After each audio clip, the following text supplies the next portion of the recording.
Take a look at me and see I'm blessed. I praise the Most High. I serve till I die. No word of a lie. I'm blessed. If you don't believe that I'm blessed, take a look at me and see I'm blessed. I praise the Most High. I serve till I die. No word of a lie. I'm blessed. So blessed to be the people, the church without the steeple. We don't worship dead in altars. Never throw in the towel, God of Israel in our corners. Smashing the devil with a hammer, Bible is our power. I'm having dreams like now, nightmares like wow. Gun went plow, bullet missed me like how. Israelites the match, Christ is the fire. The King of Israel ain't nobody higher than the God I serve. You deserve to observe the laws written for your cause. Your faith needs work hard, the saints applaud. Some born poor, some born very lucky, but I'm born blessed with riches, I'm very happy. I'm blessed. If you don't believe that I'm blessed, take a look at me and see I'm blessed. I praise the Most High. I serve till I die. No word of a lie. I'm blessed. If you don't believe that I'm blessed, take a look at me and see I'm blessed. I praise the Most High. I serve till I die. No word of a lie. I'm blessed.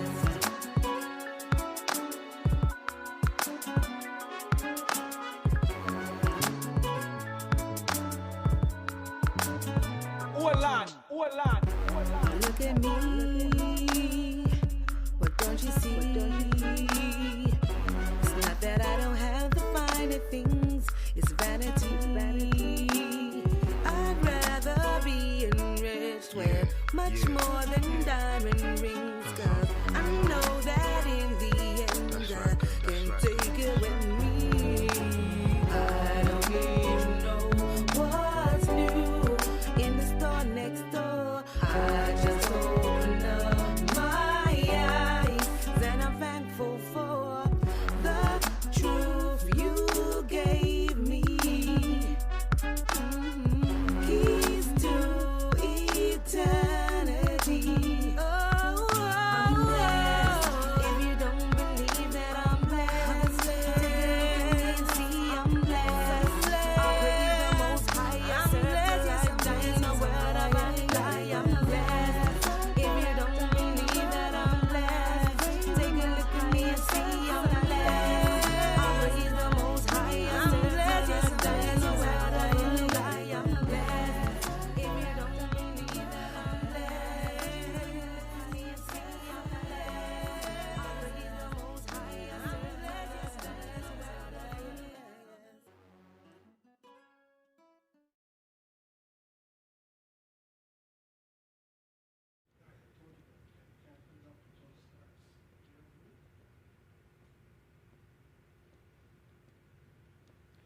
Welcome to the Remember the 400 Foundation.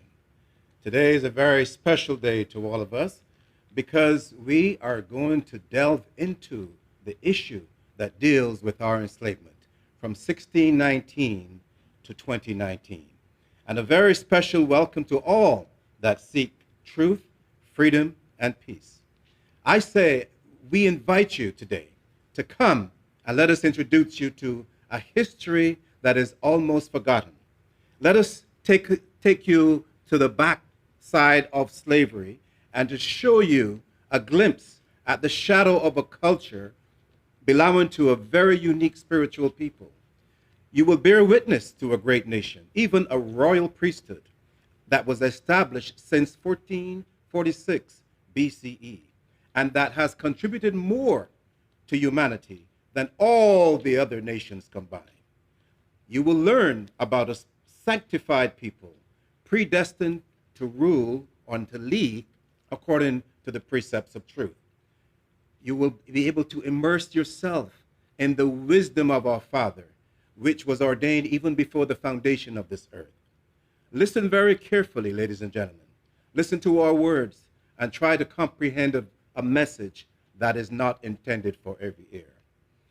Had the leadership of this world understood this mystery, even the mystery of our enslavement, they would not have enslaved us at all, because we are the children of the peacemakers. And where there's peace, there will be no slavery. Of course, we know that there is a reason for all things. we understand that our enslavement was a punishment for our disobedience. But we will take a look at some of the spiritual application thereof. But before we begin, we dedicate this presentation to our Father. All power and praises to the God of truth and the God of freedom, who alone has the ability to do whatever he wants to do, however he wants to do it, wherever he wants to do it, and with whomever he so desires. Hence, our sacrifice over the last 400 years has allowed for us to have access to the path of truth and freedom, and therefore make that path available to all who seeks to contribute towards human dignity. Give you some insight, into the Remember the 400, because this month, being our Freedom Month, we are big on education. There's so much that we have to share, and we want you to understand why we do what we do. This presentation is for the healing of the children of slavery and their friends and supporters.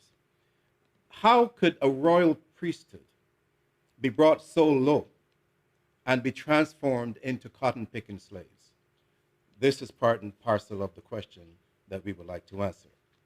Yet, our action has enabled the empowerment of the new Egypt, even the United States of America, and the prosperity of its confederates, which is the rest of the world, despite the fact that our right hand was tied behind our back during our enslavement. Now imagine what we as a people could do with both hands stretched forth to the heavens. August is Freedom Month. This is the month that our freedom began. This is the month that our enslavement began. We know that there is so much that we have to share in this month, and we want the entire world to have a good understanding about freedom. How do we progress to such a challenge in the face of adversity? What we do in this month is we try to have a period of reflection. We assess our dispersal from the promised land. How did it occur? Why did it occur? How did we become slaves in the new Egypt? We try to reconsider our role as witnesses to freedom and truth. We try to examine the mystery of the Negro spiritual, very special. We will get to that. Remember that the Negro spirituals allow us to almost defeat our enemy. We'll get to that as we go through the process. We will recall the mystery of the Underground Railroad, which is a secret passageway to truth and freedom. And most importantly, this month of August allows us to prepare ourselves for our pending atonement and reconciliation. Before we get to all that, let us consider the passageway from the promised land to the slave ship. Remember, at that time, we were in that land, and then we were dispersed because we did not do what we were supposed to do. Some of us went by way of Arabia. Some of us went through the Roman Empire and came through northern Africa. Some of us went through Iberia, which is Spain and Portugal today. Either way, we had to make our way towards Western Africa, towards the slave ship. I'm not sure if we have that slide up, but we will show you who sold us and to whom, so that there is a good understanding of what took place. Now, keep in mind that before we were in Western Africa, we could say that the rest of Europe and the west of the United States was next to nothing, trash. But now, with our enslavement, they're going to grow to such prosperity that the world would come and envy their position. Let us see how we got to be into the slave ship. Someone had to sell us, and someone had to buy us. But what are the circumstances behind the selling and the buying? If we have that slide up, we'll show where the Mohammedans sold us to others. Look and see on that slide that everybody has the same amount of melanin. There is not a situation where you could put the blame on the so-called white man. Notice the Mohammedan, he's dressed from head to toe. Notice the children of slavery. They are, only their loins covered, right? And this makes a big difference.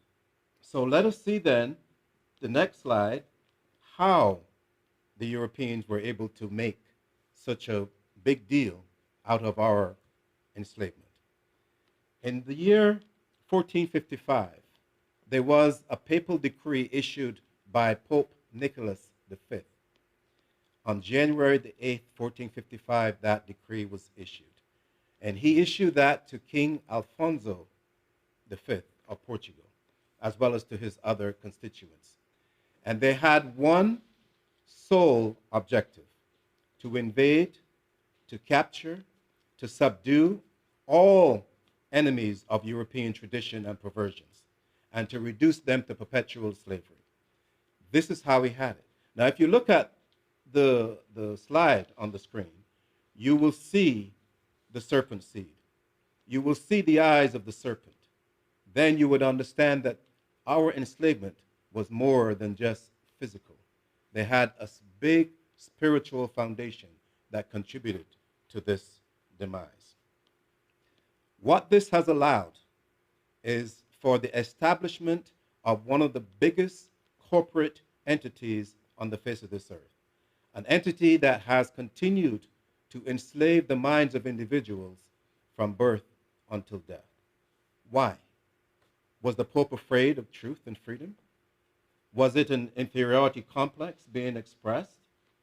Or were the Khazars, who were the financiers, were they in a state of inferiority as well?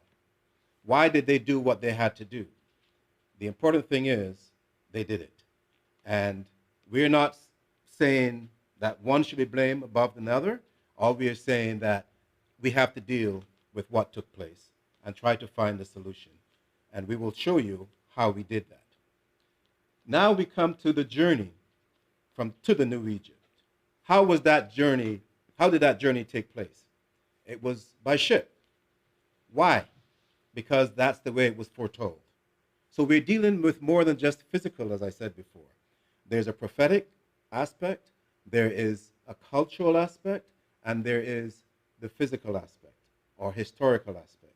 All three of these components form the mystery of our enslavement and allows us to look behind the scenes and to understand what really took place, how it occurred, why it occurred, and most importantly, if we can prevent it from happening again, to see what lessons we may have learned from this entire episode, and to be sure that we teach our children accordingly.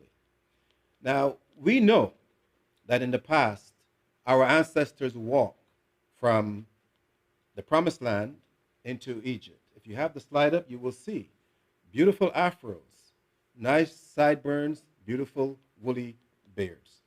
All of this, and they walk in from the Promised Land into Egypt.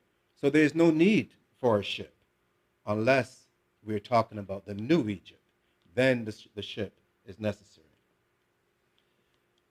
When they arrive in the New Egypt, they were sold like cattle to form the first stock market in the New Egypt. As the slides and the images show, they were sold, and you can see who's selling whom and why and how much money they're making. Just consider for a moment, if you have a thug and usually it's a he, and he decides to go and steal another person's property and then sell that property, right there's an infraction. There's a legal infraction. If the thug should buy the property at a reduced price and then sell it on the black market for discount, again, another infraction, because it was stolen property. Well, how can you legally sell stolen property? And even that was taken by the black market, how can you put that out in the regular market? This is how, this slide shows how the stock market originated. And you can see we are being sold like cattle. But there's more. The prophecy also gave us a prescription with regards to our status in the New Egypt. It talked about our impoverishment, poverty, and affliction. All of this was foretold. Our forefathers documented all of this for our benefits. So we should have been properly prepared. But unfortunately, it didn't occur the way it was supposed to happen. Or maybe it did. Let us consider then the new Egypt. And let us see exactly who we're talking about. Because the circumstances here are going to flush out so much so that we could understand who this is. We're talking about the United States of America. You could see on your side the old Egypt on the left, and on the right the new Egypt. You can see the symbols of the old Egypt in the bottom left, and the symbols of the new Egypt on the bottom right. All of this speaks volumes without getting into a lot of detail. We just wanted to set the record first, and then we will get into the details and how these things transpired and what they meant. We see a picture now of the Egyptian obelisk, the old Egypt and the new Egypt. Both of them having significant contributions to the spiritual development of the land. Among the ancient Egyptian, it was believed that the gods or spirits dwelled within the standing stone, which was erected in honor of the sun god. How is it that the Europeans could adopt this same precept? And if you have honey, it attracts bees. It's the same thing with the spiritual symbols. They attract the spirit. This is why we were enslaved in the old Egypt, enslaved in the new Egypt. In the old Egypt, we even ruled for some substantial amount of time. In the new Egypt, of course, we will do it, but from behind the scenes. Here we have the monument to Pharaoh. You could see the Lincoln Memorial and the Pharaoh, King of Egypt. They both have a similar pattern. The design of the Lincoln Memorial patterned after the ancient Egyptian Pharaoh. All of these are just to explain that America is indeed the new Egypt. Again, we have symbols now of bondage. You have the old Egypt symbols that are now being used in the new Egypt, but they're not used in a spiritual manner that can be readily determined. You will see there's Oscar, and Oscar has a cultural application. Well, the old Egypt, he also had a cultural application with the understanding that there was some spiritual side to this as well. Heavy spiritual application. And this then gives us the significance that we needed to know. The significance that the new Egypt was established by the spirit of the old. And it means that we would have a challenge on our hands to fight and to cry out to our Father for freedom. How did we do this? This is now where we get to the heart of the matter. This is where we get into the side of the mystery of Egypt, the mystery of our enslavement. This is where we get now to the solution to the problem that we face as a people. The reason why this is so important, we did not take up arms against our enemies. We cried out to our Father for assistance. And our Father heard our cries. And he responded to us and did some tremendous things. Tremendous. And none of these things are taught. None of these things are even referenced today. Everybody will tell you that whatever achievements were done on their own effort. This is not the case, and we will prove this. First of all, let's look at what was sung. And we're dealing now with the heritage of the children of slavery. If we examined some of the Negro spirituals, they sang about Moses. They sang about the Red Sea and Pharaoh's drowning therein. They sang about Joshua's tumbling of the walls of Jericho. They sang about David playing on his harp, King David, Ezekiel's vision of the wheel, Daniel in the lion's den, and on Jacob's ladder. This is high spiritual information that you cannot fake. You have to be there in order to sing it. The slaves did not come with suitcases and luggage. They came with the wisdom within their soul, and they sang this wisdom. They did this before they were introduced to any other spiritual or philosophical applications. And this was only discovered through the era of the American Civil War, I think 1861 to about 1865 or so. The key here is that when the slaves sang, the God of our forefathers heard their singing and responded accordingly.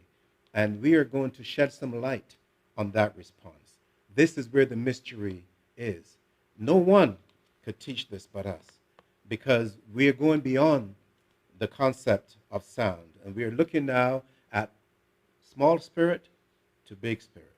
We're looking to see how we can obtain our freedom and how we went about it in such a way that even those that were clever, that the slave owners could not comprehend what we did. We will analyze all of this in detail so that this desire that is within could come forth in our children, and they could do exactly what they were supposed to do in this earth, to witness unto the truth and to set a tone, a platform for freedom, so that others may come and understand exactly the role of humanity, not to tie themselves down and to beat one another or to get into a situation where you're looking at the skin color. This is the vessel. Our emphasis is on the spirit. All of what we have to do, or what we've done rather, was done not while we were free, but while we were in bondage. This makes it even more incredible. How can a people shackled with yokes around their necks, one hand tied behind their backs, how can they do so much to bring forth a nation with such empowerment as the United States, with such wealth, and never receive a dime in compensation? This is the question that has to be answered. And the important question then beyond that is, what can be done now about it? How can we address this in a constructive way so that all humanity can work together as one? Now, we're not trying to say that we are equal to everybody else. Somebody's got to be higher than somebody. We get that. But who determines that? That's the question. Let us look at some of the importance of the Negro spirituals. First of all, it's musical. And we know that music and dance represents a very high spiritual format of communication. When the sound is in your ear and you like that sound, then it activates the brain. And the brain activates the muscles, and then you start to dance, or you clap your hands, or what have you.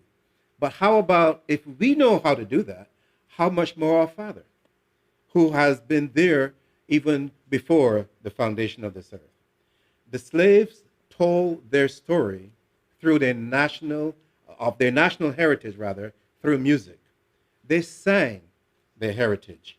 Everyone is familiar now with those Negro spirituals. And as you know, there were not just one or two. There were over 6,000 Negro spirituals, and that's in the United States alone. Plus others were sung elsewhere throughout the Caribbean and other places. The spirituals allowed the slaves to appeal to the God of truth and freedom and to remind him of his covenant with them, to appeal through music. You know, you could just imagine the God of Israel, the God of truth and freedom, hearing the plight of his people and showing mercy in one form or another. We will see exactly how this unfolded. Now, the slaves knew nothing about European pagan traditions. They didn't know about the cross. They didn't know about Christmas.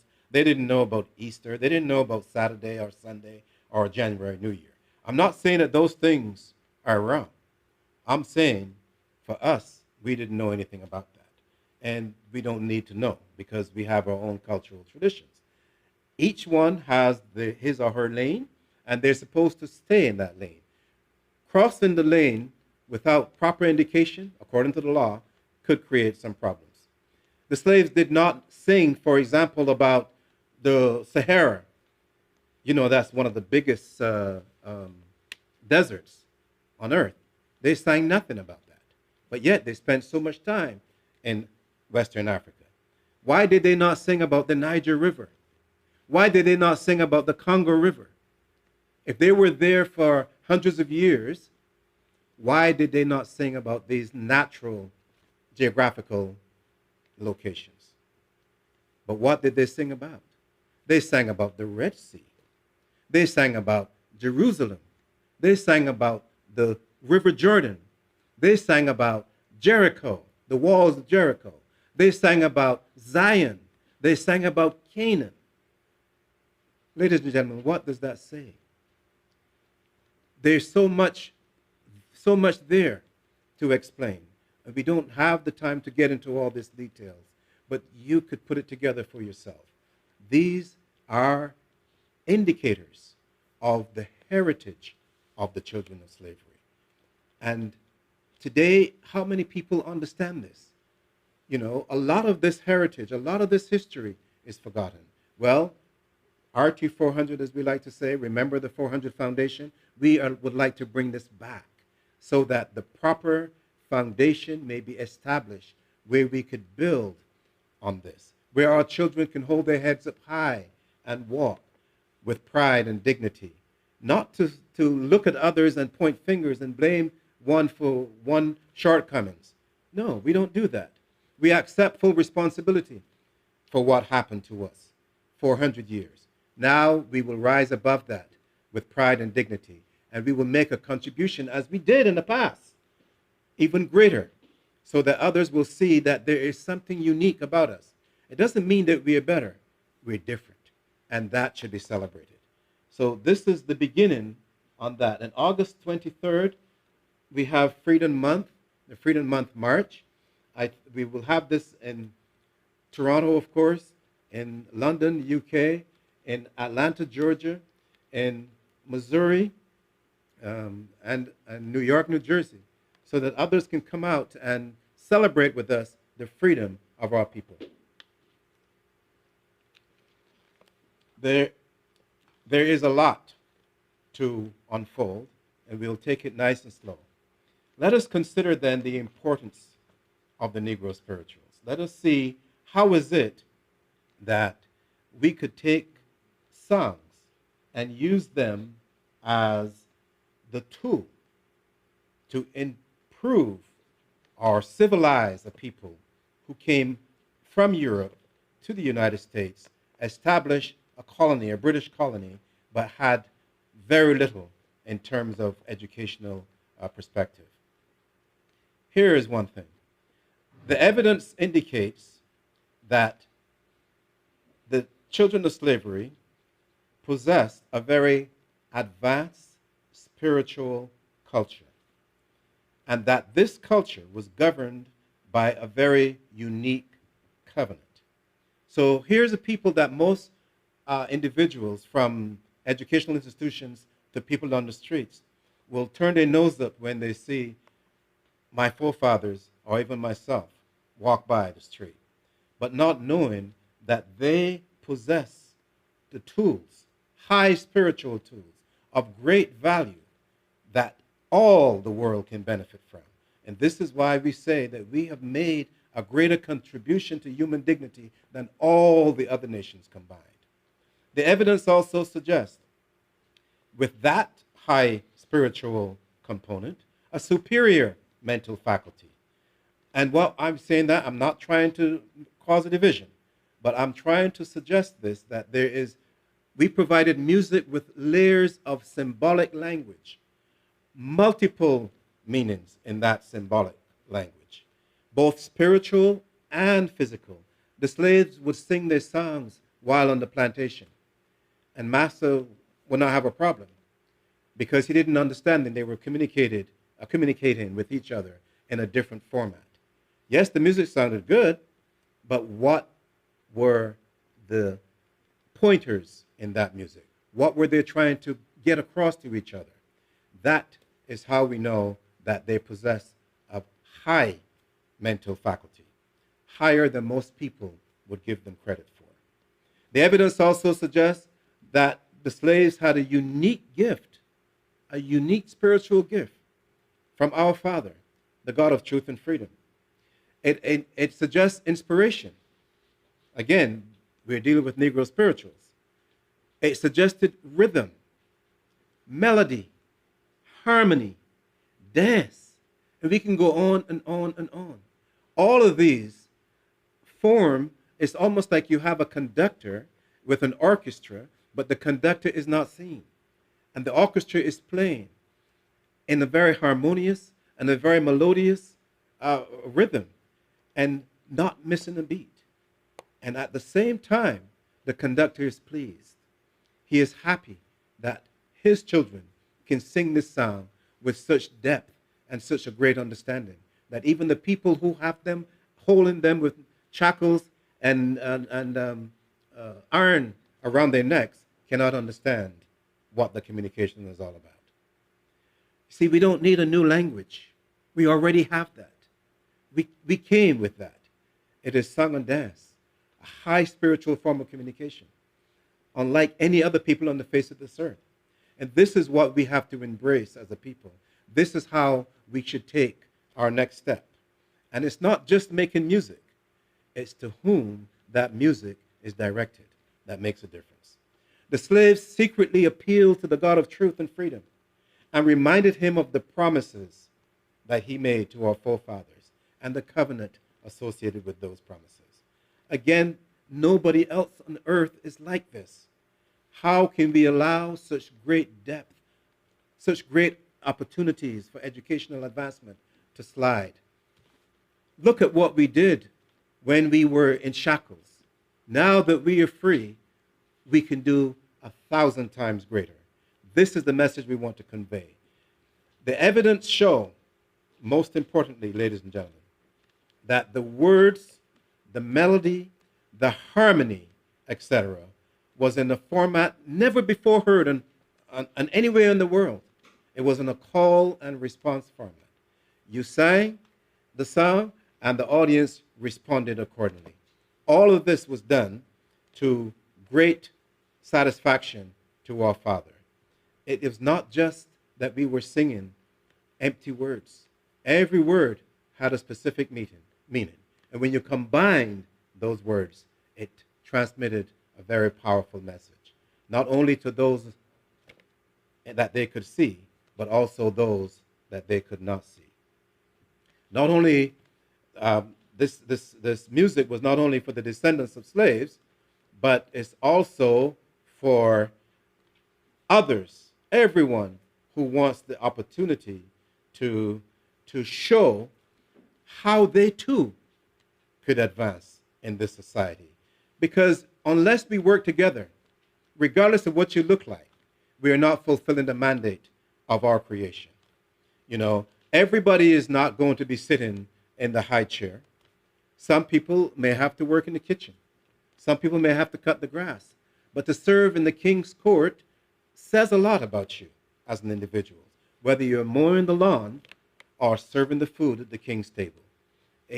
The important thing is that you're there. And in order to get into the king's court, that's where we come in as the children of slavery. So what we say at Remember the 400 Foundation, that all this substance regarding the Negro spirituals, regarding and we will get to this in a minute, regarding the Underground Railroad should be taught in our educational institutions. This should be required learning for all. This is not just something for the so-called black man.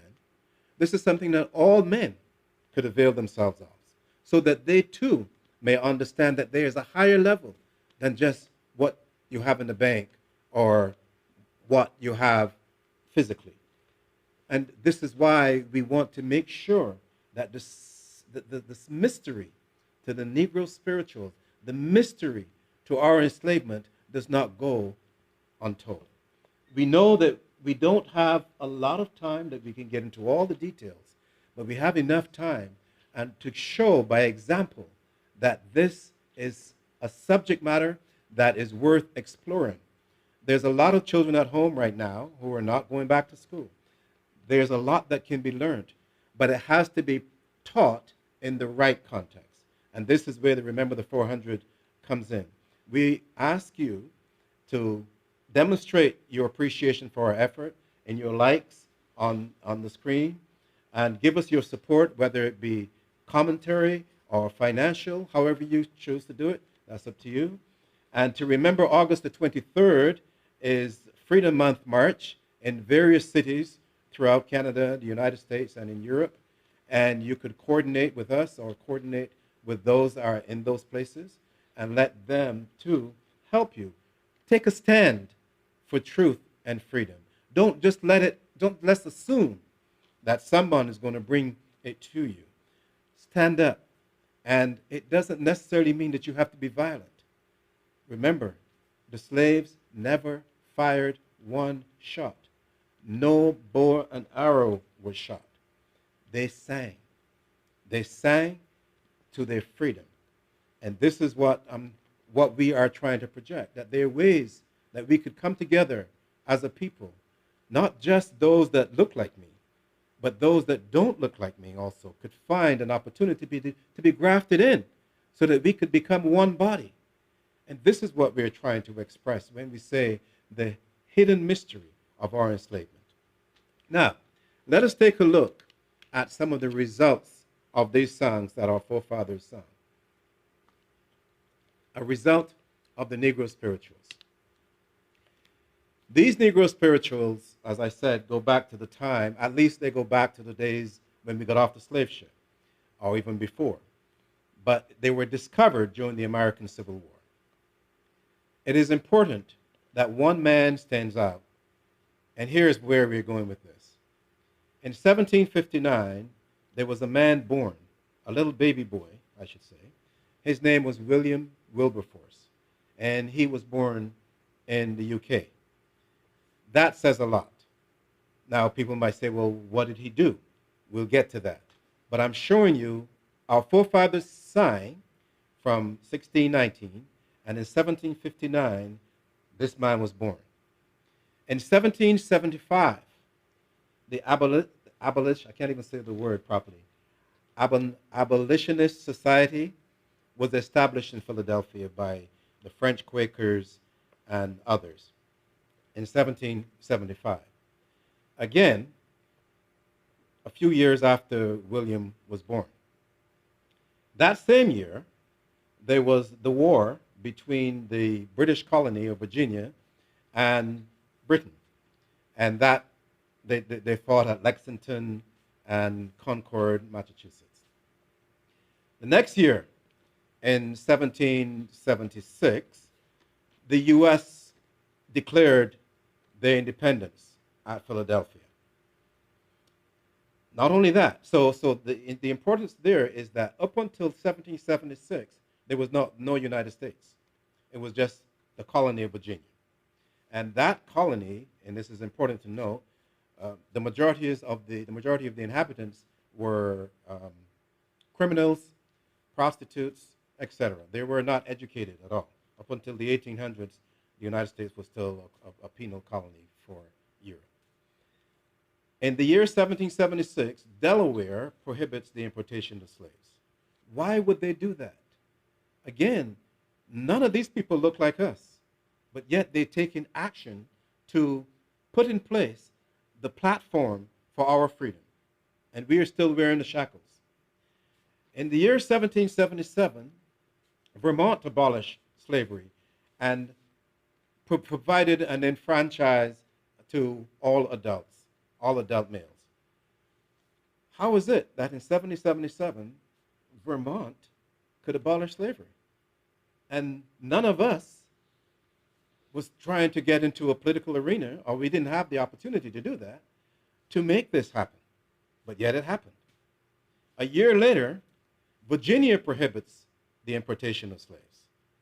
Again, another incredible accomplishment. If we can do this by singing and dancing, can you imagine what we could actually do if we were the judges, the presidents, etc., etc.? 2 years later, in 1780, Pennsylvania began gradual emancipation. In 1780, and Massachusetts began abolition of slavery. Now, again, they're doing all of this, and it hasn't been passed officially by the federal government. All I'm trying to show you is the power of music and dance when it is said from a pure sense, a pure spiritual foundation. Not this. People aren't singing, and there's people smoking, and champagne, $1,000 a bottle, and brandy, and all of that. No, and people walking around, just doing foolishness. This is serious. They sang from the heart. They did not sing for money. They did not sing for popularity. They did not sing to impress an audience. They were singing as a form of communication with our Father, the God of truth and freedom. In 1783, there was the American Revolution that ended with a peace treaty with Britain. Again, it started, I think, in 1775 and ended at that time in 1783. And here is what happened in 1792.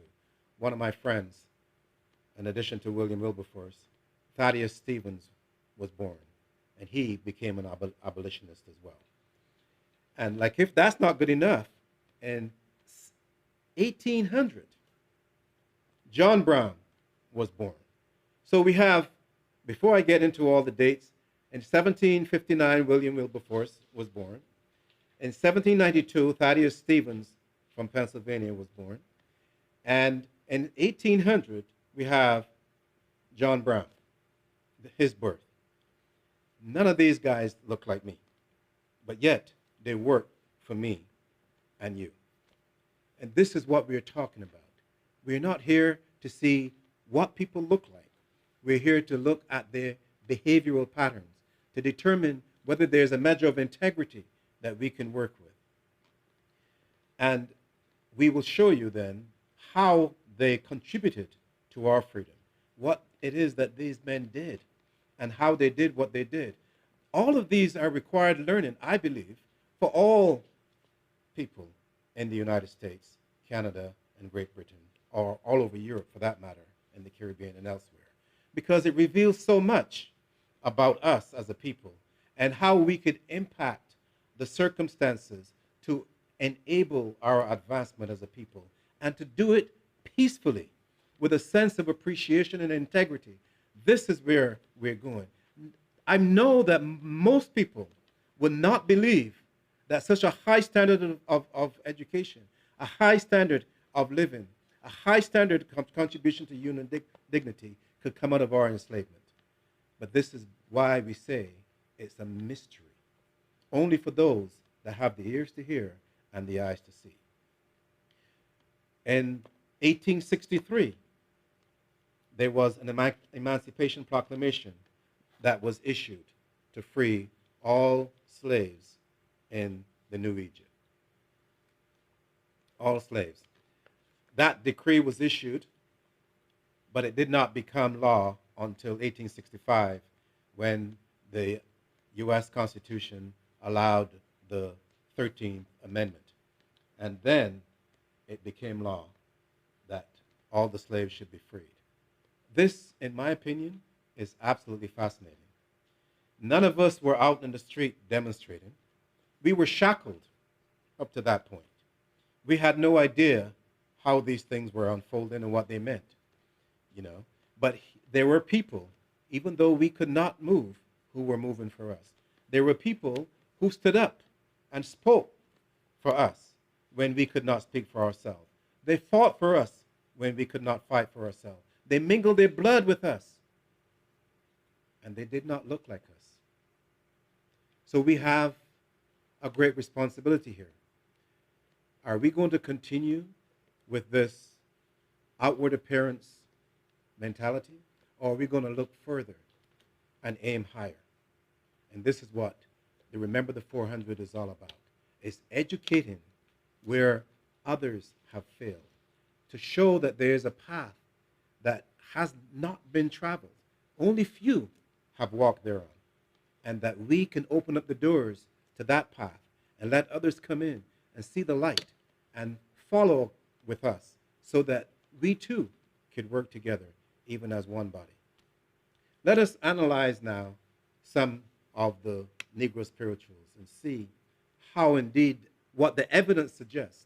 Because I can tell you all of this, but unless you really look at it and see what it is saying for itself, then you will not believe it. From the evidence presented, and this is just a toenail's dip in the water, it shows that the children of slavery were indeed of a high royal status. It confirms their royal status. Like I said at the beginning, how is it that a people so high could have fallen so low and be converted into cotton-picking slaves when they were referred to as a royal priesthood previously? The Negro spirituals also allowed for that perfect harmony between the slave and our Father, from big spirit to small spirit, working on a different level of communication, one that never before was experienced on the American soil. Don't get me wrong, there's spirit to spirit, but never small spirit to biggest spirit. This is the highest standard of human expression, the purest ever. This cultural expression was never before witnessed on American soil until our forefathers displayed their talent, their ingenuity. From the Negro spirituals came the gospel music, ragtime, blues, soul, jazz, R&B, hip-hop, etc., etc.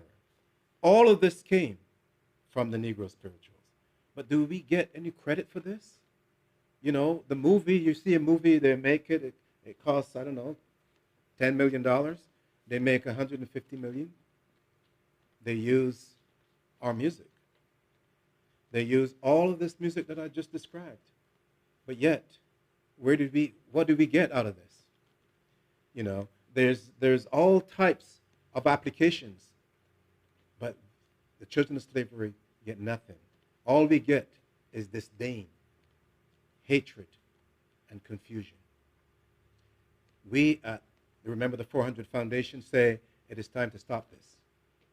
It is time to look at the treasure that is in society, to underline that treasure by putting your effort where your revenue is generated, to give something back.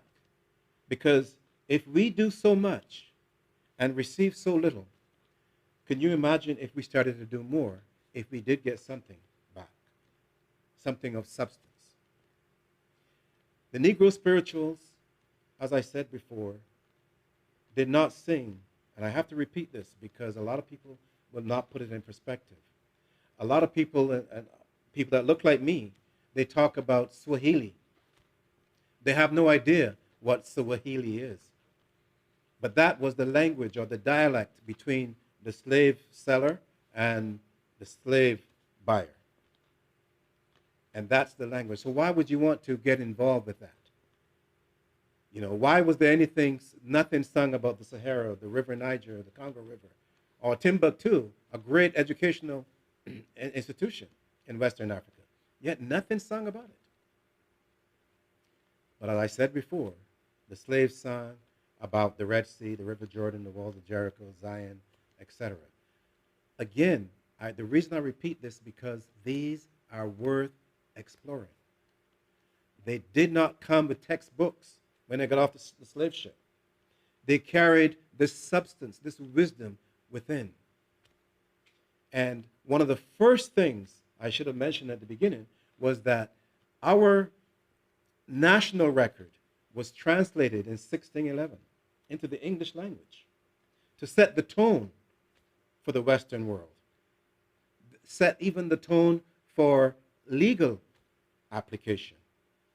And of course, it represented our prophecy, our culture, and our history. This is the mystery that is attached to our enslavement. It is worth exploring. But I know a lot of people are afraid of exploring this opportunity because they will see their own shortcomings. But that's okay. only then would you have the inspiration to even explore and go beyond what you're doing today. It takes courage. But the courage that is necessary is always even more superb in the face of adversity. So we shall not wait for everything to come together smoothly. Now is the time for us to link hands and walk together and to set the record straight so that our children can benefit from a most prosperous America, a most prosperous Canada, a most prosperous United Kingdom, and beyond. So that all of us can work together as one body to accomplish our objectives, and at the same time contribute greatly to human dignity. One point that I want to make sure that is clearly understood is that each individual is identified by his or her spiritual alignment and behavior. At the beginning, we showed how the Europeans got involved in this, and it was because of a decree from Pope Nicholas V, as we said earlier. And that decree caused them to want to go and explore the shores of Western Africa. Why? Why didn't they go to Russia or China? Is it something special about these people? There must be something amazingly special about these people that they had to be brought to the shores of America and to be used to promote the prosperity for Europe. Why couldn't they do it from the Chinese or the Russians or even their own? All I'm saying is take note of these things, and when you see that challenge, humble yourself and explore further. Make contact with us at the Remember the 400 Foundation so that we could even come and explain when things are suitable, to explain some of this so that your children could grow up with an enlightenment never before seen on the face of this earth. Each individual is known by their behavior. And this is all that we are addressing. When led by the Spirit, especially the Spirit of truth and freedom, the person could only express what is natural or indigenous to that spirit or that individual. In the face of our adversity, the slaves glorified the God of truth and freedom. They did not stop and say, we cannot do this. They did it. And the results are plain to see today. Now we have an America that is so powerful, everybody wants to move there and to see what they can get. How did that happen? It happened because our forefathers did what they were supposed to do. Let us look at our friends and supporters. Let us shed some light at our contribution, not directly, but indirectly. Again, we sang the song. William Wilberforce was born in 1759, and he lived until 1833. He was a member of the British Parliament, and he was one of the greatest leaders of the 19th century, if not the greatest leader. He dedicated his life to the cause of freedom and justice, and in my opinion, was the best friend any child of slavery could ever want. His effort since 1789 involved the fight for the abolition of slavery, and it resulted in that same objective in 1807, when the British slave trade ended and emancipation of the slave began on August 29, 1833. So this is why earlier I said that William Wilberforce was born in 1759. We don't look at what he did. We're looking at what he did now, but the most important thing, he had to be born in order to make this happen. Why would a man like him? He wasn't a big guy, and I understand he was a sickly guy, but nevertheless, he did what he was supposed to do. And then he went away. This is what I'm talking about, the impact of the slave trade and the songs of the Negro spirituals as the slaves sang them. Let us take a look at another friend and supporter in Thaddeus Stevens. Thaddeus Stevens, 1792 was his birthday, as we said before. He was a member of the United States House of Assembly, or House of Representatives, and he was from Pennsylvania. He had a strong vision for justice and it resulted in the 14th Amendment of the U.S. Constitution, which was done in 1868. Thaddeus Stevens wanted to grant citizenship to all the slaves, and that was done. But of course, they still said that we were 3/5 of a man and all that foolishness. But it is okay. He did what he had to do.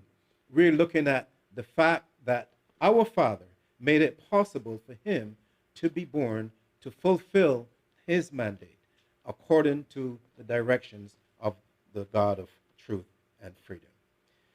He helped to remove the restrictions that were imposed by the Dred Scott case. Dred Scott case, when it went to court, the judge said that and to quote, black man had no rights that a quote unquote white man is bound to respect. But he helped to remove that status. And on March 11, he even went further in 1867. He introduced a reparation bill number H.R. 29. Make a note of that. Reparation bill number H.R. 29. And that was during the first session of the 40th U.S. Congress. This was a bold attempt back in that day. He wanted reparations for the slaves. And in that bill did not pass. It is yet to bear fruit, but at least we have established a precedence for it. Then we come to another friend and supporter, John Brown, from 1800, his birth. He fought from the children of slavery when they were not allowed to fight for themselves. And he mingled his blood with the blood of the slaves. I understand that he had 7 sons, and many of them died for our benefit. He did not look like me. Neither did Thaddeus, neither did William. But all of them did what they had to do for our benefit. And I like that because it establishes a new precedence for us. Then we go to other friends and supporters, the Quakers and others, who established the Underground Railroad that allowed us to move from the United States, the bondage, to Canada, in secret. They're the ones that set up the passageway in many respects. We moved from Stephen. If you look at the map on the slide that's there, you will see that they came from all the way to the south, heading towards Canada. It would have been much easier to go to the west or to go to the south, but they went to the Canaan land, which was Canada, or the Promised Land, as the slaves called it back in the day. And so it brings to the forefront then, what is the Underground Railroad, and what did it do for us? Well, first of all, it had nothing to do with roads or railroads. It was just a secret network of individuals working together, from slaves all the way through to politicians, to obtain freedom. It began about 1880 and ended about 1862 or so. Sorry, about 1780 and ended about 1862. So this, again, helped us to work together as a team without looking to see who's black and who's white. Canada then became the new Canaan, a land of freedom. Why? Why Canada? Since the U.S. was the new Egypt, why can Canada not be the new Canaan? The promise had to be fulfilled in Canaan's land, and Canada provided that opportunity for us. Canada supports freedom, tolerance, respect. Canada allows us to do what the slaves could not do back in the day. And here now we have an opportunity to set up a pillar of enlightenment for all the world. And this is where our teacher, Mr. Shadrach Porter, comes into play. Even the messenger of the covenant to establish the Remember the 400 Foundation. He was our founder, and he helped us to reopen the gates of truth and freedom in a big way, that others could see our light and come and hold hands with us and serve with us, even to serve our God, the God of truth and freedom. There's nothing greater than having truth and freedom and peace. One of the things that I would say then, as we get ready to close, how can we prevent this from happening again? What would be necessary whereby we as a people, what steps can we take to make sure we do not fall prey to slavery again? I say to you, ladies and gentlemen, avoid the affliction and remember the designated teacher, even the first teacher, who was our mother, or who is our mother. And what our mother taught us, even in the womb, is beyond comprehension in today's society. But reflect on that. I know there's an unfortunate situation where a young man, relatively speaking, died at the hands of others. And in the process, he did not call for his dad. He called for mama, even though mother did not exist at the time. He cried out for his mother. That says a lot. And I think he was 46, 48 years old, I'm not sure. But the point is, he remembered that spiritual foundation that gave birth to him and allowed him to grow up to be a man. Yes, he was not perfect. Neither are we. You show me someone who's perfect, and I'll show you someone that doesn't exist. So the key here is, how do we prevent ourselves from repeating this same mistake? And that means we have to, first of all, come to a sense of appreciation, come to a sense of our responsibility and our obligation, and stick with it, even in the face of adversity. Work together as a team, and that could come, the benefits thereof. The key, then, is not to allow others to teach you about yourself. You have to assume that responsibility. Only then will we see the results of truth, freedom, and peace. Because without that appreciation, without that objective, we were just slaves in a different format. And remember, just because we got our freedom doesn't mean that the spirit of slavery has gone away. It is still there. Again, this message is not just for people of color. This is for everybody, because every man is a slave. The only difference, some people know they are, and they take the steps, whether it's through song and dance or any other method, to obtain freedom. We are here to let you know, because we know how it works, you can come and be one with us. Support us in any format. You could show the likes on the screen, or you could support us financially, or you could join with us on March 23rd in the Freedom March in your city, in your location, wherever you are. Or if you are not sure, just contact us, and we will try to find a way to assist you in that endeavor. But now is the time to stand up and take responsibility for all. There is no one, for all your benefits, there is no one that has not benefited from slavery. Well, sorry. The children of slavery, they did not benefit. So everybody else has benefited at our expense. And we need to correct that issue. We need to bring with a sense of appreciation to all. When they were in darkness, our light shone upon them, even through the music.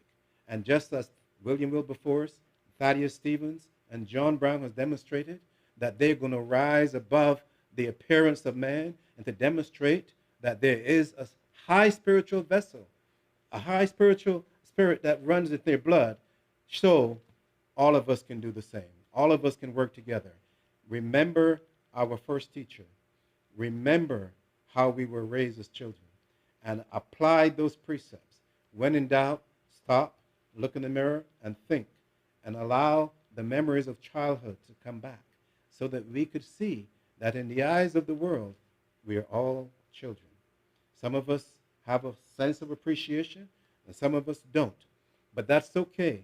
I don't know everything, but what I do know, I stand by with strength and confidence, and I will never, regardless of what occurs, shift from that perspective.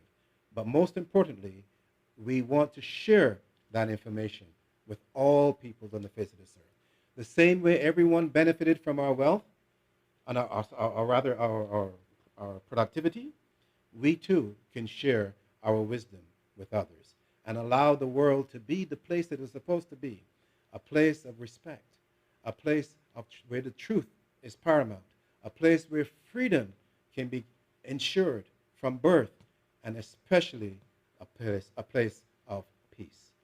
These are the conditions that we represent here at Remember the 400. This is our mandate. This is the foundation. This is the platform that we have established and we stand by. It's educational, but it is of high education. We want to thank you, ladies and gentlemen, for taking the time to spend with us today. And as I said before, stay in touch and we can continue to grow together as one body.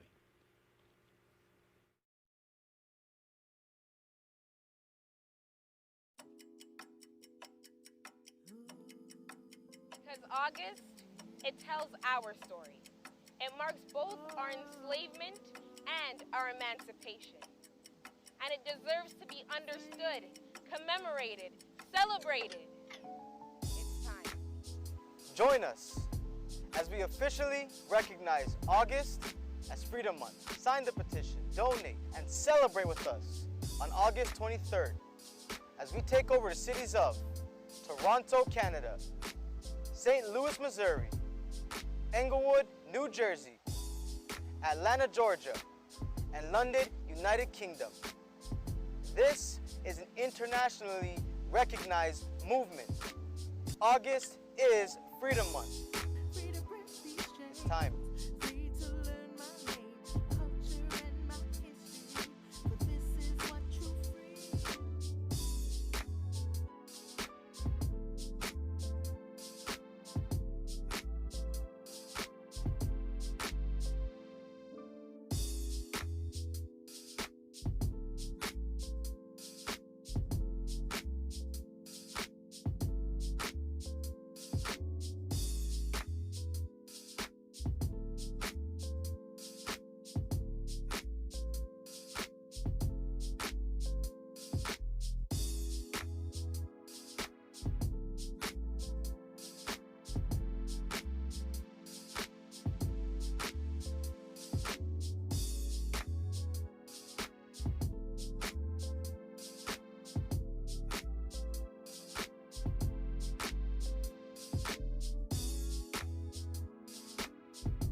Now, that was such a wonderful presentation, filled with valuable information.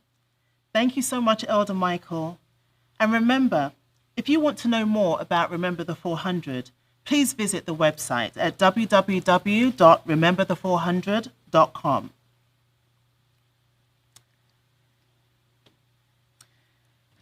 How long wilt thou forget me, O Lord, forever? How long wilt thou hide thy face from me?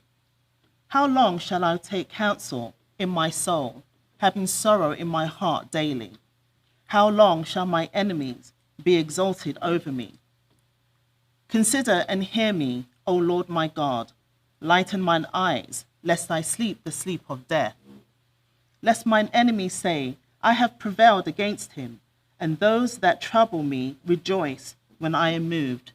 But I have trusted in thy mercy. My heart shall rejoice in thy salvation. I will sing unto the Lord, because he has dealt bountifully with me. Good afternoon, ladies and gentlemen, boys and girls, distinguished guests. And to my brethren, I salute you all. Hear, O Israel, the Lord our God, the Lord is one. For those of you who don't know me, I am Officer Charmaine, and the Israelite doctrine is my passion. My message to you today is on the first teacher, and through it, I hope you realize another angle to the mystery of our enslavement, as discussed by our very Elder Michael. You may have heard from my brothers and sisters in the past, every Friday and Saturday, about the God of Israel, our Father, and his relationship to his chosen people, the Israelites. Well, today I want to focus on one particular relationship, one particular aspect, and that is the first teacher. Now, just ask yourself, who was your first teacher? Who did the God of Israel, in his infinite wisdom, designate as your first teacher? And I think to find the answer, let's go to Genesis 25:21.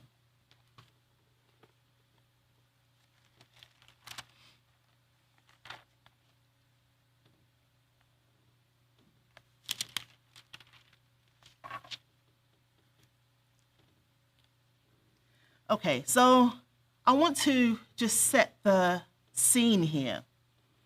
We have one of our patriarchs. Don't forget there's Abraham, there's Isaac and Jacob. But we're looking at Isaac at this point. And it says here that Isaac entreated the Lord for his wife because she was barren, and the Lord was entreated of him, and Rebekah, his wife, conceived. And the child and the children struggled together within her. And she said, "If it be so, why am I thus?" And she went to inquire of the Lord. And the Lord said unto her, 2 nations are in thy womb, and 2 manner of people shall be separated from thy bowels. And the one people shall be stronger than the other people, and the older shall serve the younger. This is a very important point. A very, very important point, because we are looking for our first teachers. So just think about that. Let's go down to 28. So first of all, there's 2 babies within Rebekah's womb. And it says here in 28, and Isaac loved Esau because he did eat of his venison, but Rebekah loved Jacob. Now, many of you who often follow our videos, you may have heard our elders speak about this very situation where some people, I don't know why, but they claim that Jacob stole Esau's birthright. Now, that's very interesting. I just want you to... Okay, so let's go back to 23. Now, if you notice here, it is the Lord that said unto her, unto Rebekah, that 2 nations are in thy womb, and 2 manner of people shall be separated from thy bowels, and the one people shall be stronger than the other people, and the elder shall serve the younger. So this was already established. This was already established that the younger was going to be the one that was set in the foundation of the Israelite nation. Let's go to Genesis 25:46. Sorry, 26.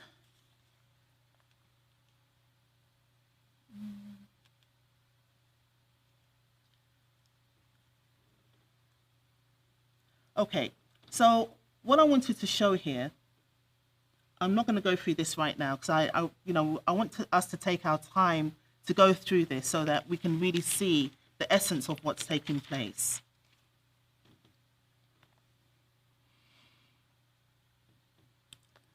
How many of you have actually taken the time to go through this? We have here a story of an establishment. Our elder often says that just because you are firstborn doesn't mean that you were born first. Sorry, firstborn, born first. Okay? Here we have a situation of that very thing. where Esau was the first one to be born. However, Jacob was considered the firstborn. He had his brother's birthright, but this was rightfully his because, as we saw before, it was prophesied. If we go to chapter 28, it says here, "And Isaac called Jacob and blessed him and charged him and said unto him, Thou shalt not take a wife of the daughters of Canaan." Do you know where this came from? It was Rebekah. It was Rebekah that said to Isaac, "I am weary of my life because of the daughters of Heth. If Jacob take a wife of the daughters of Heth, such as these which are of the daughters of the land, what good shall my life do me?" So she's instructing her husband. She's crying out to her husband that this is not what I want for my youngest son. And he's following her request. You know, he's taking what this wife of his is actually saying to him. And so he instructs his son what to do next. He sends his son to his wife's brother's home to rest for a while and to find a wife there. I don't know if at this point you are able to establish who the designated teacher was, but why don't we go to another story? Now, this story can be found in 2 Kings.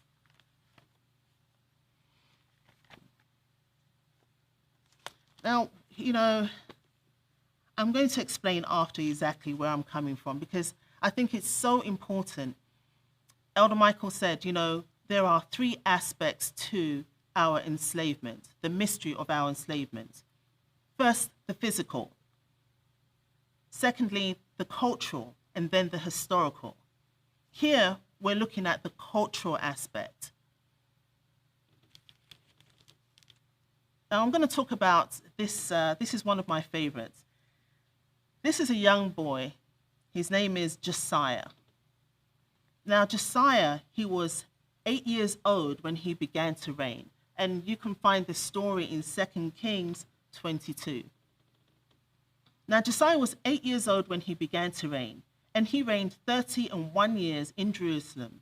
And listen to this. And his mother's name was Jedidah, the daughter of Ahadiah of Boshkath. And he did that which was right in the sight of the Lord, and walked in all the way of David his father, and turned not aside to the right hand or to the left.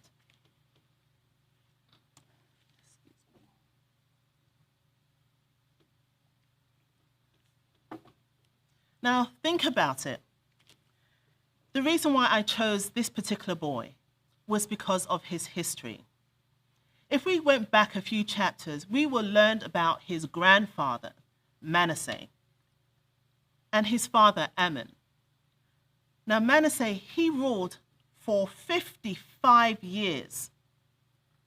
But what happened during his lifetime? Do you know? Manasseh did evil in the sight of the Lord. His acts were evil. The people under Manasseh, they worshipped idols, they built groves, they went against the law, statutes, and commandments that was given to him. They did evil that was in the sight of the Lord. This was his grandfather. And it was so bad that the God of Israel said, you know what? This is so despicable. I am going to punish this people. I am going to destroy them because they have forsook me and gone off to other gods. They have worshipped other gods. They did not keep my laws, my statutes, and my commandments. And that was an issue. But to make matters worse, Ammon, this is Josiah's father, right after Manasseh passed, Ammon started to rule. And guess how long he ruled for?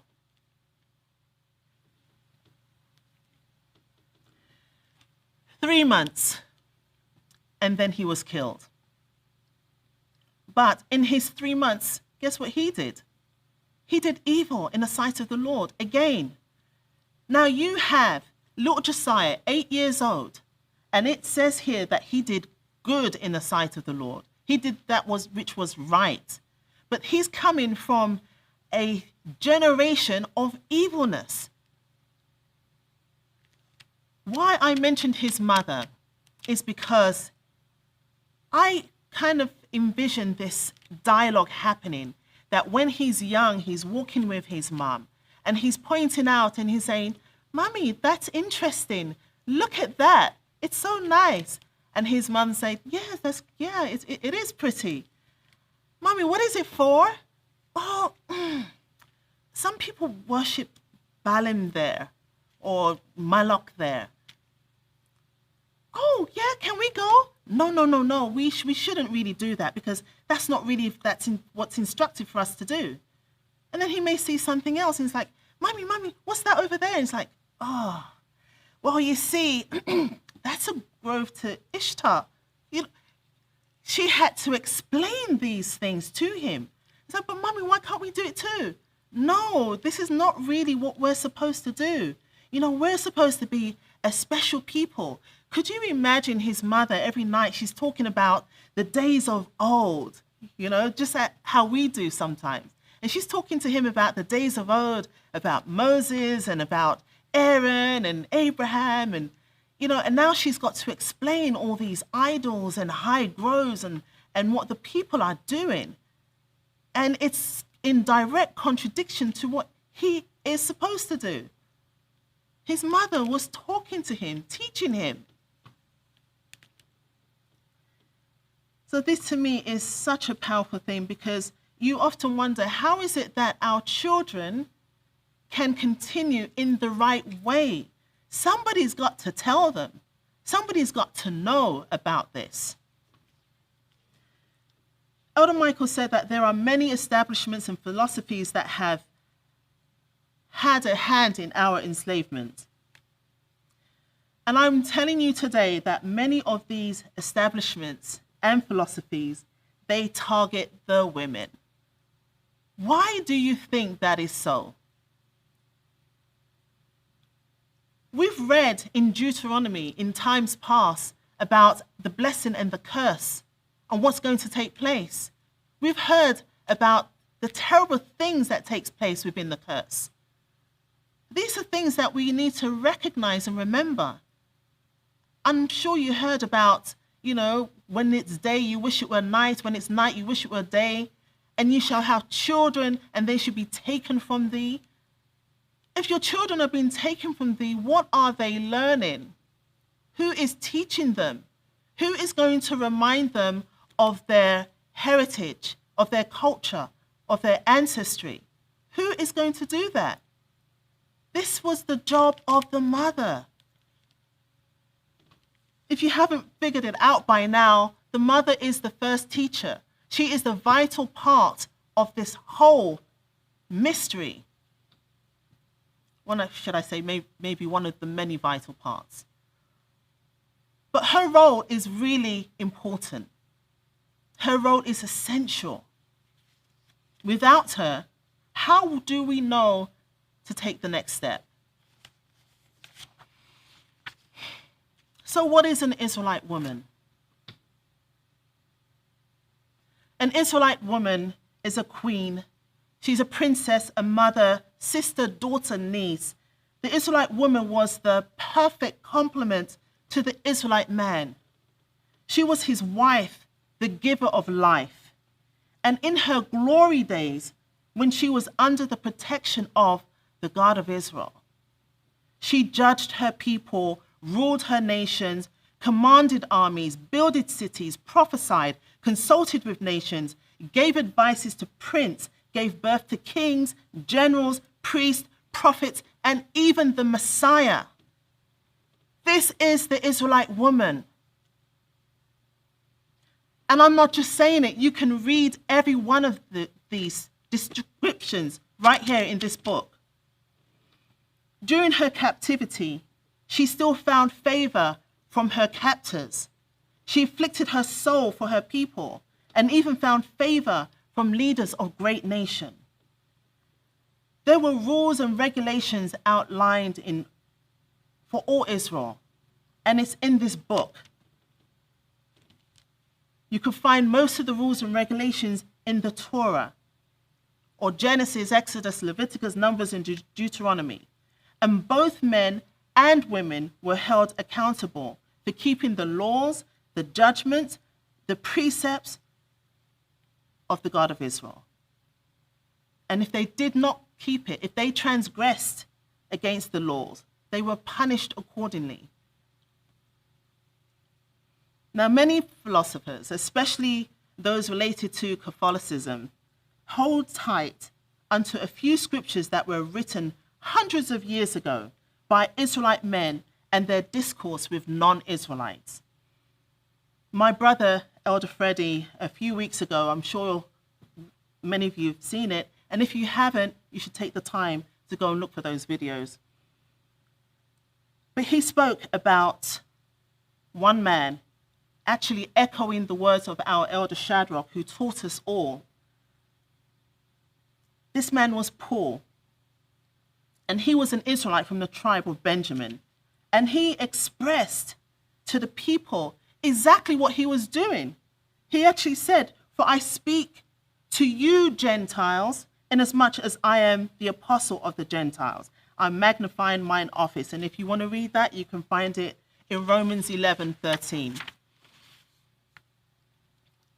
Now, the point that I'm trying to get here is that one of the fundamental principles that our elder have taught us time and time again is that this book was written by Israelites, for Israelites, about Israelites, for the benefits of Israelites.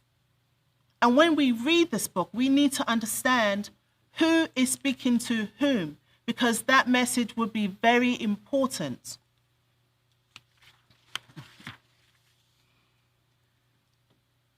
There is a lack of understanding that many people, when they go through this book, they do not understand the difference between the Gentiles and with the non-Israelites and the Israelites. And once we understand that, it makes it easier for that dialogue. But what do we have? I'll tell you what we have. We have, in Western society, law offices with volumes and volumes of documentation about case studies and examples of past trials and what to do in that case. So this is how the justice system is set up, with examples, with the law of the society that we live in. Likewise, the King James Version of the Bible, which is what we read, is one book that encompasses the laws with example of how and why the law was applied. It is therefore rude, in my opinion, to take the rules from one house and condemn those that live in another house by those same rules. That makes no sense, especially if the second house did not adopt those rules for themselves. What am I trying to say here? I'm saying that women were set up in a certain way under the Israelite nation, under the doctrine of Israel.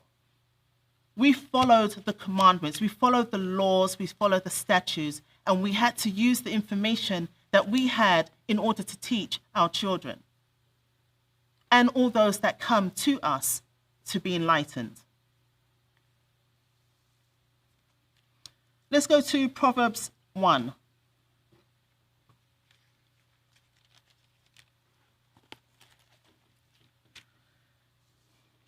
See, one thing I love about this book, it's so very clear. It's just so, you can't really dispute it.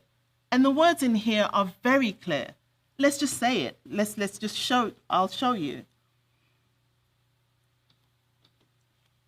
Chapter 1, the Proverbs of Solomon, the son of David, king of Israel. To know wisdom and instructions, to perceive the words of understanding, to receive the instructions of wisdom, justice, and judgment, and equity, to give subtly to the simple, to the young man knowledge and discretion. A wise man will hear and will increase learning, and a man of understanding shall attain unto wise counsel. To understand a proverb and the interpretation, the words of their wise and their dark saying. Listen to this. The fear of the Lord is the beginning of knowledge, but fools despise wisdom and instructions. Now here is the cream of the crop. My son, hear the instructions of thy father, and forsake not the law of thy mother, for they shall be an ornament of grace unto thy head, and chains about thy neck. What does that mean? This is written time and time again. You can read it in Proverbs 4 and Proverbs 6 and throughout the entire scripture. And it's funny that these scriptures are never mentioned in arguments against the women teachers. They're never used. You always hear that, oh, women shouldn't teach, or women should be quiet, or women this and women that. But please be serious. You know, whose law is that? This is not the law that came with this scripture. Does the person know the argument? Does the person understand who's speaking to whom and why? As for those that claim the Israelite heritage, as many of the children of Jacob do, that hold fast to the inaccurate claims that they are like, in my opinion, the generation that cursed their father and does not bless their mother. That's who they are, because they are not following or heeding to the instructions that were given here. Very simple instructions. As Elder Michael always says, stay in your lane. Stay in your lane. If you don't know, leave it alone, right? You really don't know because it's written here, and this is what we're talking about. What the readers don't realize is that the law of separation is quite involved, and an Israelite woman understands this, whereas women from other nations are more vulnerable, and making errors in this realm can be spiritually damaging. So it's better. But for those who know, teach. That's what we do. This is our job. We teach. We are the priests of all nations. We were given the blessings. We were given the commandments. We were given the instructions, the judgments, the precepts. And it's our job to teach. And there's nothing wrong with that.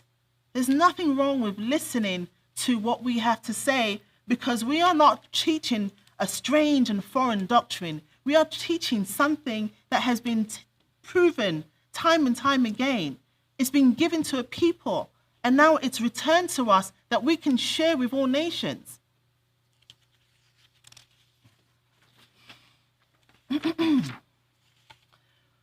When the Israelite woman embodies the essence of the God of Israel, she becomes the first teacher of her children. She taught them in the past to honor their earthly father and keep the laws of the God of Israel. There are many influential women of the Bible that have changed the course of history. Their tenacity, their determination, their faith impacted the plight of God's people.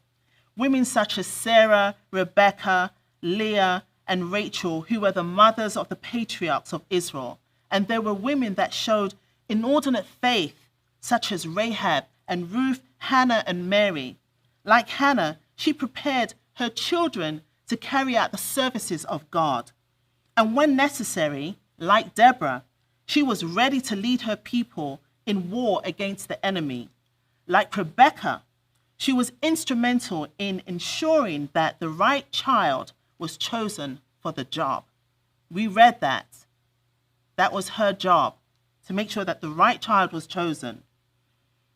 And like Naomi, her wisdom guided her children to do what was necessary to obtain favor. Like Huldah, she was chosen by the Creator to provide wise counsel to great men of her nations. Her husband was confident in what she did and realized that she was blessed because he saw her as a helpmate. Miriam, the prophetess of her people, the daughter of Aram, helped her brothers, Moses and Aaron, lead the Israelites out of exile from Egypt. For I brought thee out of the land of Egypt and redeemed thee out of the house of servants, and sent before thee Moses, Aaron, and Miriam. Now, I didn't say this, okay? If you want to read it, you can go to Micah 6:4. But I'm going to read that again. For I brought thee out of the land of Egypt and redeemed out of the house of servants. And I sent before thee Moses, Aaron, and Miriam, the woman.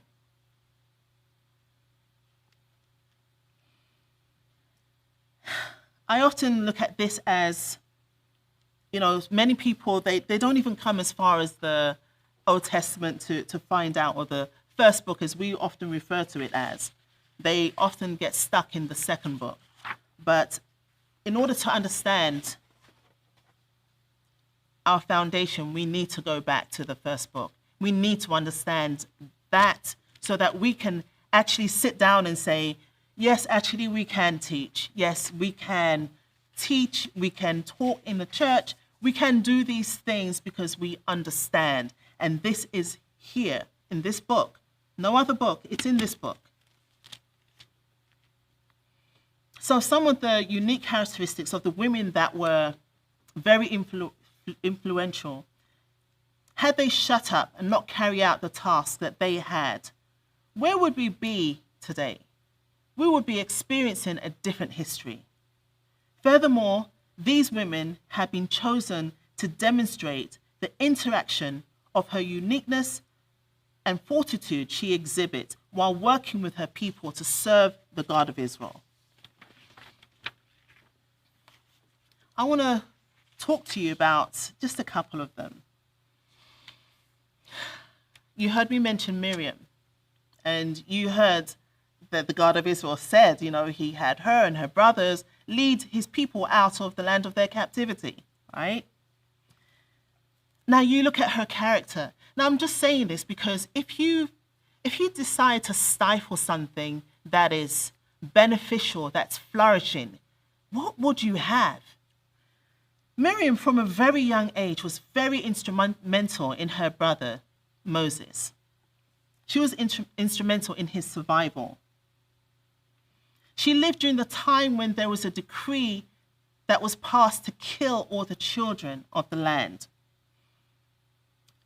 She herself, while she was still a child, experienced a roller coaster of emotions and conflicts.